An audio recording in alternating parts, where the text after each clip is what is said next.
Record.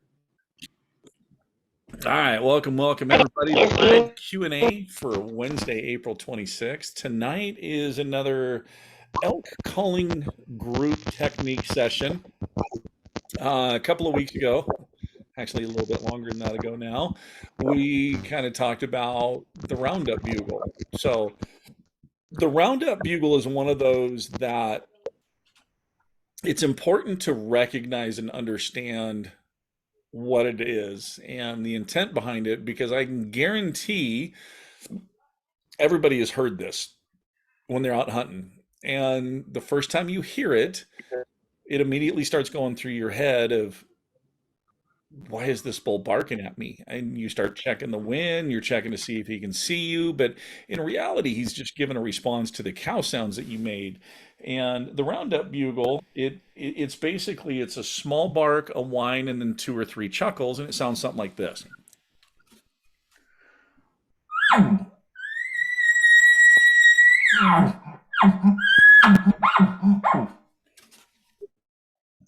Now, obviously, a bull will get more agitated with it the more times that he does this bugle. And basically, what he's doing is he's asking that cow that he heard come to me, or if he already has cows gathered up, he's asking his herd, come to me, regather. We're getting ready to get on the move.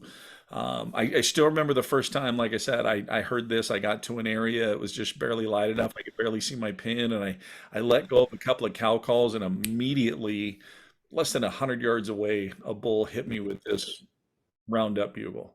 And I was just trying to, I was freaking out. I was trying to figure out what the heck was going on. And so I kept cow calling. I never introduced a bull. I just kept cow calling. And that dude, he ended up staying out there, getting more aggressive, more demanding with his roundup bugle for me to come to him. And then finally, I just kind of did some huffs and grunts and a chuckle. And man, that dude came on court and just came rolling in. He did not like the fact that another bull came in on this cow that, he had spent 20, 25 minutes asking to come over to him. And yeah, it was a pretty cool experience. So it is one of those things that I add into the breeding sequence. It's just kind of a bulldog and a cow. She's not really paying attention. She's not giving him what he wants, and he's basically kind of telling her, get back over here. So, all right, guys. So you've had a little bit of time to practice. How's it going? It was good. Yeah. It was good. Yeah, the neighbors moved out.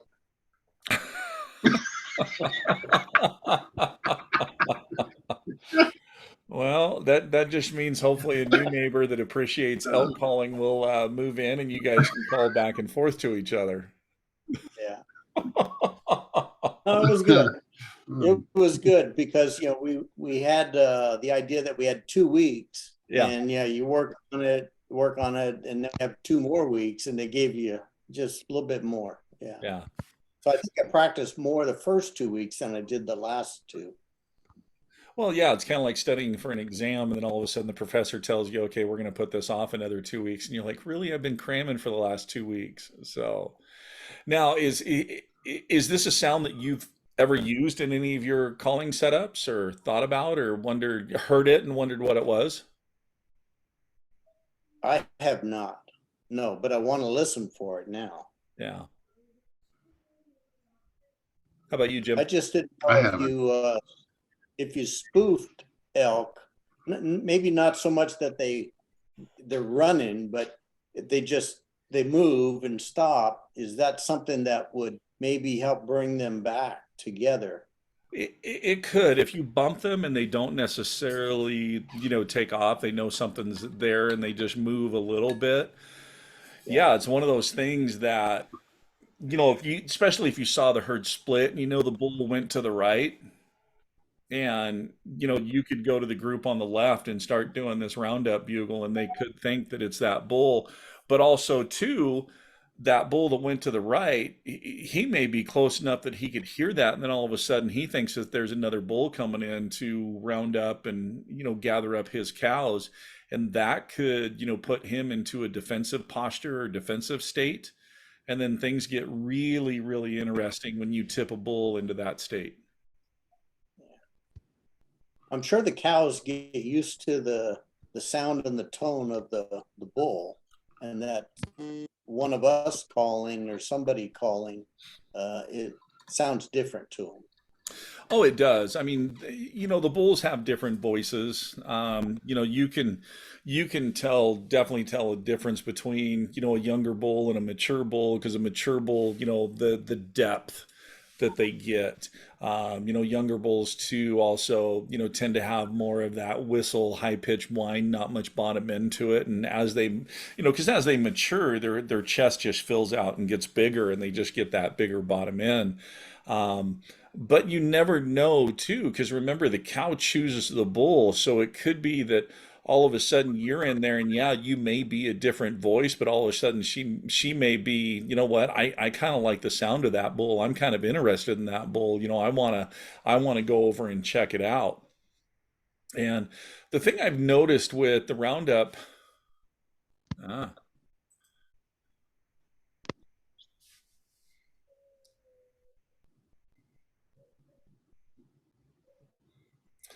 hi guys. Well, appreciate you tuning in tonight. Great job on, Greg, the advancements that you've made, talking about how you work so hard. That's really, really cool. So, glad you guys could all make it tonight. And hey, Sandy.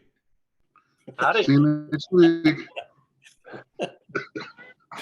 As soon as I saw you pop up there, because we were in the middle of talking, as soon as I saw you pop up there, I was like, admit. And then I'm watching your audio connect. Yeah. And I saw the look on your face, like, seriously? I just tuned in and he's already saying thanks, everybody, and I missed it, and we're just jumping off. So, Works for me. There's always a recording. yeah.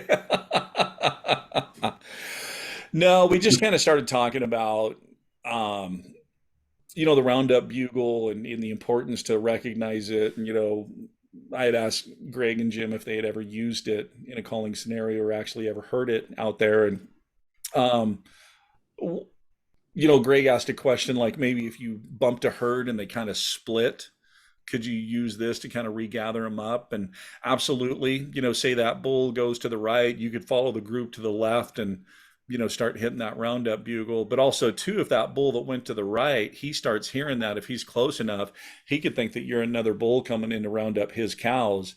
And that could, set him over the edge and put him in a very, very defensive posture. And things get really, really interesting. But what I was just about to say was, the thing that's kind of interesting with this is, primarily you think a lot of times about the roundup bugle being, a bull gathering up his cows, but in reality, he's gathering up his group. He's gathering up his herd, which could also include spikes, raghorns, little satellite guys.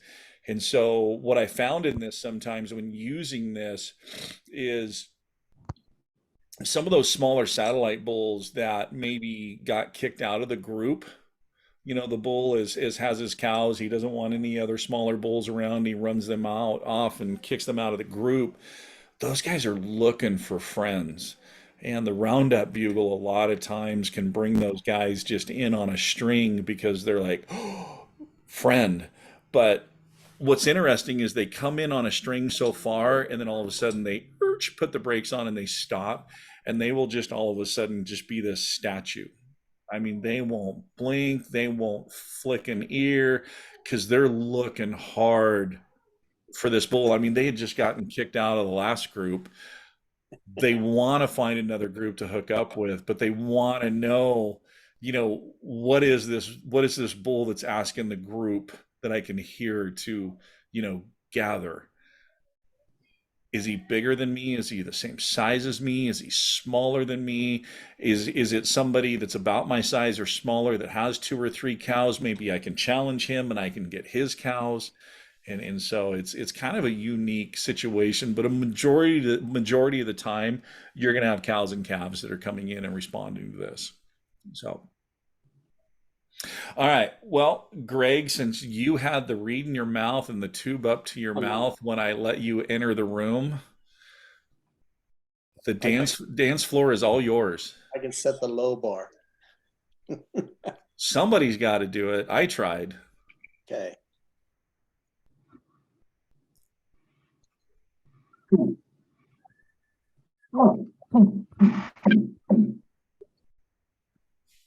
Okay. Too So fast. do this real quick. Down in the bottom left-hand corner next to the mute button, you're going to see that little arrow that's pointing up. Yeah. Click on that. Click on audio settings. Right in the middle, you're going to see audio profile and it says Zoom optimized audio. What button is clicked right now? Auto. Okay, click on low Okay. and then X out of that. Try it again. Yep, Was that, because was that loud? it actually the microphone shut down. Oh, So we could hear you on your chuckles. That part sounded good.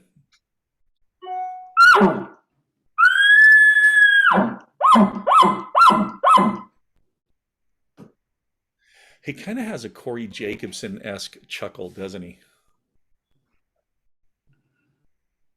is that a compliment or really? It is. It's a compliment.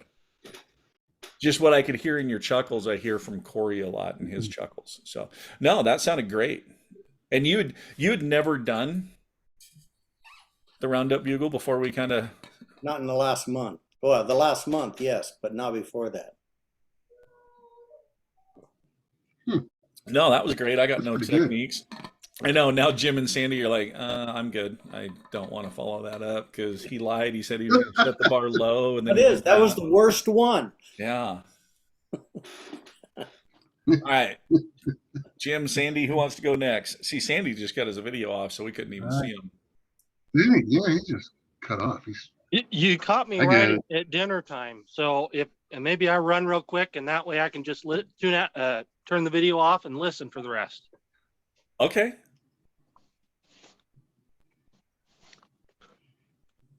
White amp.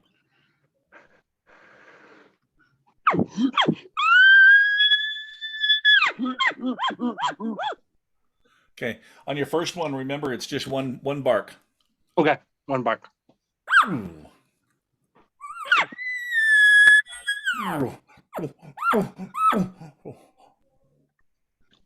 Okay.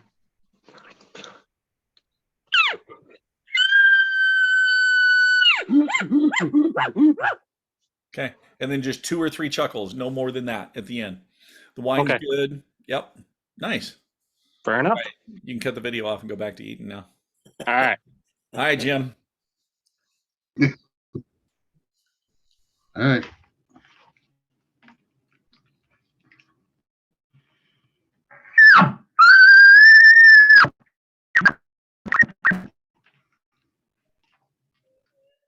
We lost your chuckle right at the end. The internet that? kind of lagged on it a little bit. So on your chuckle, or I mean on your nervous bark right at the start there, try to pull. One thing I do is whenever I want to get deep sounds, I pull my Adam's apple really down, and that's what helps me get that Oh. good deep bark. Like that. There. Yep. Yeah. That was good. Okay. Yeah, in fact, if you can actually,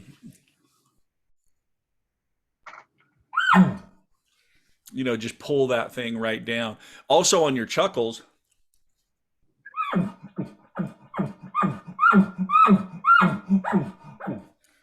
by pulling that down, that'll help you guys get more of that deep end and that thump on those chuckles.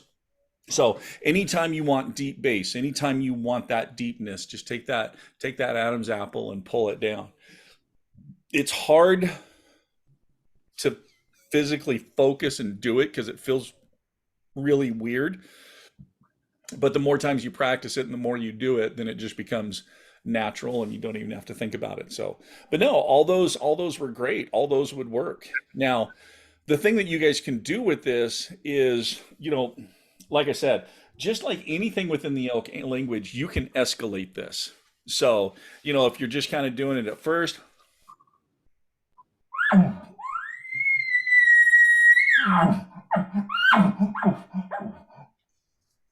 Now, if you want to add a little more attitude to it, all you do is you do a sharper bark.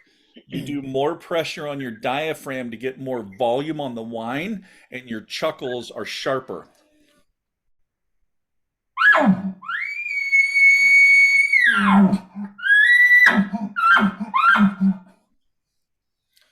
So we're still doing the exact same thing. We're still saying the exact same thing. The only difference is now we're adding a little attitude to it. We're kind of putting an exclamation point on it that, basically, damn it, now I'm tired of waiting. I've asked you several times to come over. You're not doing it. I mean, just think about our kids. Come here, get over here. And then finally, after a few times, just the vein pops across the forehead and you get forceful about it. And that's the same thing that these guys do too. So, all right. Any questions about Roundup Bugle? Benefits, how to use it? Have to get out in the field to try it. That is the best place to figure out. It's kind of one of those things too. So here's kind of a little trick or tip. Early in the season, bulls aren't that vocal. You've been trying to locate, you're not getting any bugles back, you're kind of moving through, but you hear cows. You can hear cows mewing, but no other elk. There's a good chance that there is a bull with them, but he's just not wanting to sound off. If you can hear cows, start hitting them with the Roundup Bugle. One of two things is, well, I should say one of three things is going to happen. One, that lead cow is going to turn and come to you, bringing everybody else with her. Two, the bull that is in the group is going to make himself known, and he's going to crack off. Three, they just go quiet and slip away because maybe it's only a couple of cows that chose the bull, and they're like, nope, this is our bull. We're not interested in any other bulls. We're just going to go away. In scenario number one, if you hear them turn and get closer, you've done your job. Go quiet. There's no more need to call. They're committed. They're coming your direction. Scenario two, if the bull makes himself known, depending on how he responds, if he just gives a little whine, keep Roundup Bugle. Keep asking them to come to you. If he starts getting more agitated, more vocal, then you can start switching to other things. And a lot of times what I'll do is I will go to raking. Raking is kind of a non-threatening manner, but it's like, you know what? I'm kind of excited a little bit, and I'm going to see how he's going to respond. Because if I start with raking, I have room above to elevate and escalate my calling to match his intensity. 90% of the people in this, as soon as they get a bull that bugles back, what do you think they do? Challenge bugle. They go right for the top. I'm going to piss this dude off. And then they come back to camp and they're like, oh, how'd your hunt go? It's like, God, it was weird. I heard these cows mew, and I did this bugle and this bull bugled, and I screamed at him. And then the forest just went quiet. I never heard another thing the rest of the morning. I'm not sure what happened. They may have winded me or saw me. It's like, no. Guy was enjoying a day in the park with his family, and you asked him to fight from the other side of the park and went running towards him. What do you think's going to happen?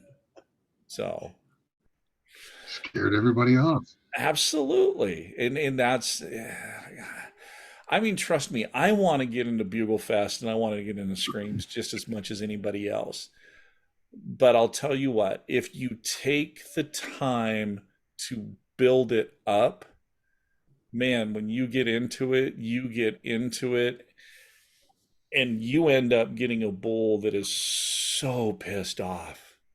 I mean, they throw caution to the wind and they just come barging in.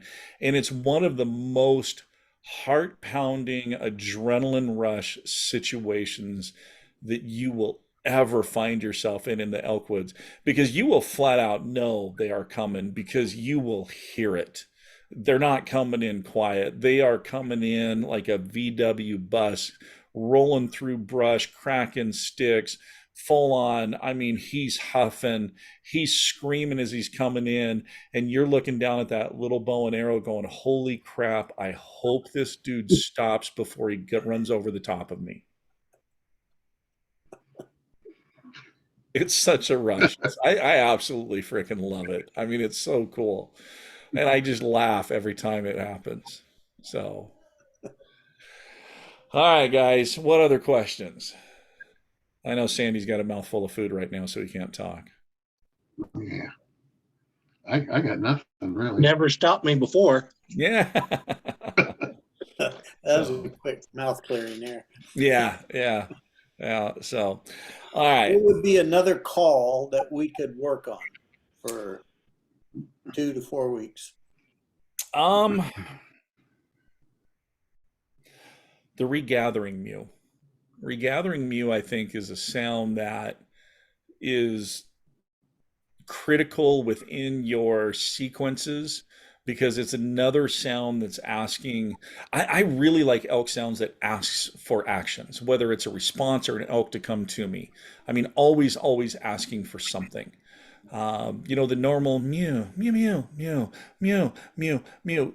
Those aren't asking for anything. That's just normal conversation. So the regathering mew is one of those that asks every elk in the area to come back to me. So, and Greg, the kind of the reason I kind of touched on that was because kind of your scenario where you talked about where you bump elk and they don't leave the area, but they move off a little bit. Right. So the regathering mew is great because it's one that asks all those to come over. So now the regathering mew is basically it's the base of it is a very long mew.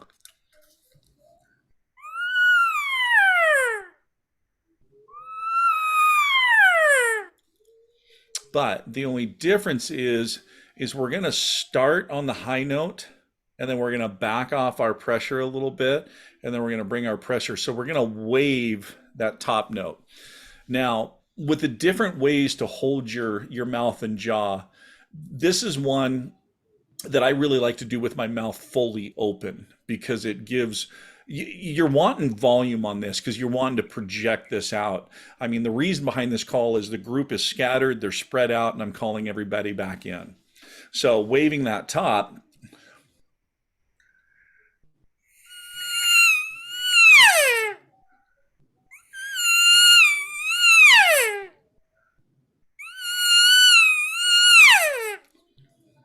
So you guys hear that little wave at the top, that yeah. So like I said, I'm doing pressure with my tongue and pressure with my diaphragm on that. And I'm not really moving my tongue much at all. I'm more backing the pressure off with my diaphragm. I'm backing the air pressure. So I'm really reducing the airflow over the reed. Then I'm putting that pressure back in to bring that tone back in. So, okay. Okay, good. That's good. So there you go. Keep adding to the arsenal. Mm-hmm. Yeah, we'll get you guys tuned and ready for this fall. So, Jim, I don't think New Mexico gave out I don't think New Mexico gave out a single tag because I haven't heard from the only person I know that's going to New Mexico bought a landowner tag.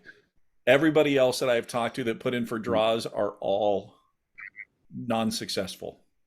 Goose eggs. Wow. Yeah. Maybe they decided the winter was too hard and they're going to shut off elk season this year. Wow. We'll see. All right, Sandy. I saw a video where this guy was riding through I don't know where it was, but there was elk after elk after elk. It was dead, just laying around everywhere. He said he saw like 80 of them. I know if you go through Wyoming, I know if you go through Wyoming, it's just dead antelope everywhere. I mean, the antelope herd has just been crushed in Wyoming. I Mm. haven't really heard much depredation problems here in Idaho. Have you, Greg? I have not, no. Because I know the lower elevations have been pretty mild and they've had pretty good feed. So I know our mountains got hammered. Heck, I had a buddy head up last weekend to put his bear bait in, and the bottom road still had 5.5 feet on it. He's like, I didn't even make it to where I could start working up on the mountain.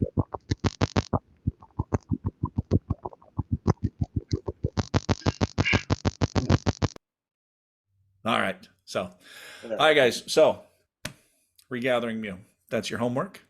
Nice job on the Roundup Bugle. We're staying in that Roundup regather theme. All right, guys. As always, keep calling, keep practicing. More importantly, though, have fun. And we'll see you guys in 2 weeks. I promise I won't forget. Have a good one, everybody. Thank you. See you guys.